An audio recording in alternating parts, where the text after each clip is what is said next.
Okay, let's talk about something huge.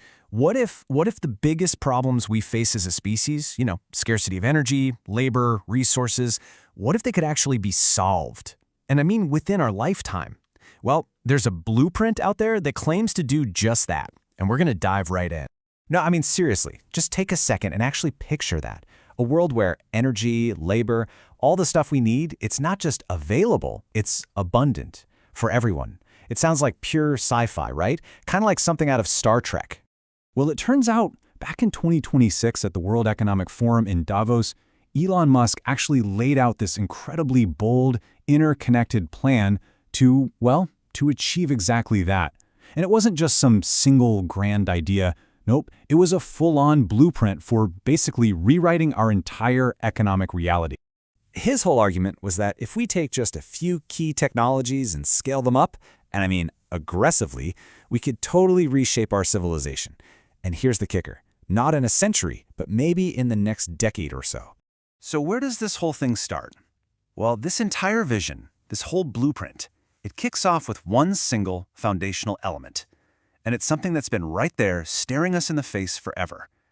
Harnessing the insane, almost unbelievable power of our sun. Okay, check this out.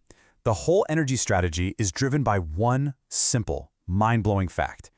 Our sun makes up 99.8% of all the mass in our solar system. That's everything. Musk put it this way, even if you could somehow turn Jupiter into a giant fusion reactor, it would barely even register. The sun is it's the only game in town. It's basically a limitless battery. So how do we tap into all that power down here on Earth? Well, the scale you'd need is actually surprisingly small. Musk did the math, and a solar farm that's just 100 miles by 100 miles, I mean, you could tuck that away in a corner of Utah or Nevada, no problem. That little square could power the entire United States. So you see, the problem isn't a lack of space. It's about getting it done, about the manufacturing. But here's where it gets really wild. The real game changer, moving solar into space. I mean, think about it for a sec. Up there, you get sunlight 24/7. No night, no clouds, nothing in the way. And the result is that one solar panel in orbit can generate something like 5 times more power than the exact same panel down here on the ground.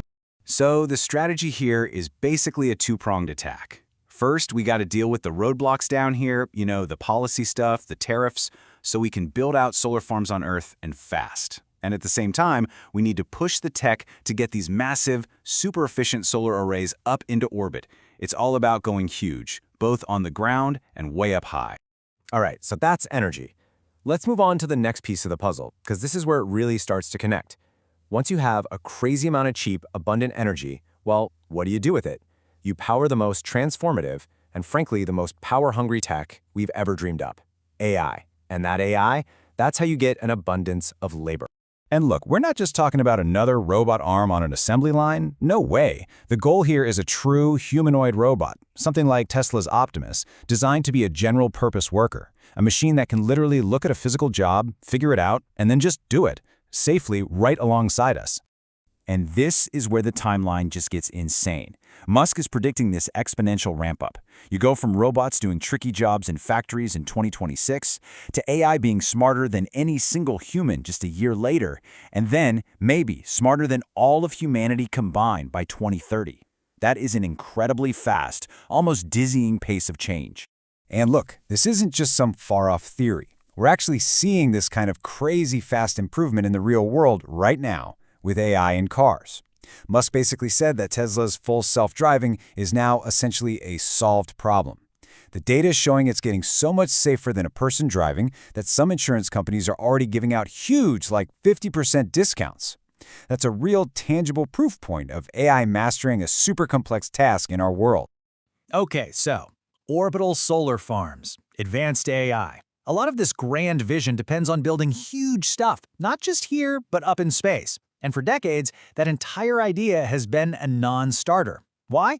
Because of one giant roadblock, the absolutely insane cost of just getting anything into orbit. This is where Starship comes in. Its full reusability is the master key that unlocks everything else.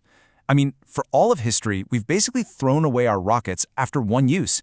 It's like buying a brand new Boeing 747, flying it once from New York to London, and then just ditching it in the ocean. It's crazy. By making the entire rocket fully and rapidly reusable, Starship is designed to slash the cost to get to orbit by a factor of maybe 100. Suddenly, space launch becomes more like routine air freight. And that massive drop in cost creates this amazing feedback loop. Suddenly, it makes sense to build gigantic AI data centers in space. And why would you do that? Well, two huge reasons. One, you have unlimited free solar power to run them. And two, you have the perfect natural cooling system of the vacuum of space. You put those together and you get the cheapest AI processing power in the world, or, off the world. And that just pours gasoline on that AI development timeline we were just looking at. Okay, so we've talked about the how. We've seen the pieces of the puzzle, right? Solar, AI, robots, reusable rockets. But that brings us to a bigger question. Why? What's the real motivation behind all of this? I mean, really, what drives a person to build stuff on a planetary, heck, an interplanetary scale? Is it just about making things more efficient? Is it just about money? Or is there something bigger going on here? Well, for Musk, he says it all comes from what he calls a philosophy of curiosity. He talks about growing up reading all this science fiction and just being driven to turn those incredible stories into science fact. It's about using technology as a key to unlock the answers to our oldest, biggest questions. And that, right there, is the ultimate goal, the end game. All of these technologies, the rockets, the AI, they're just tools. Tools for a much grander purpose. It's about making sure consciousness survives in the long run by becoming a multi-planetary species. And, it's also about satisfying that deep-down human need to just explore, to understand, and to figure out what our place is in this giant universe. So when you boil it all down, what's the big takeaway?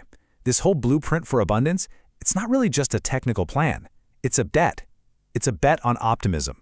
It's a call to action to build a future that's actually exciting and inspiring. Because really, what's the alternative? Stagnation?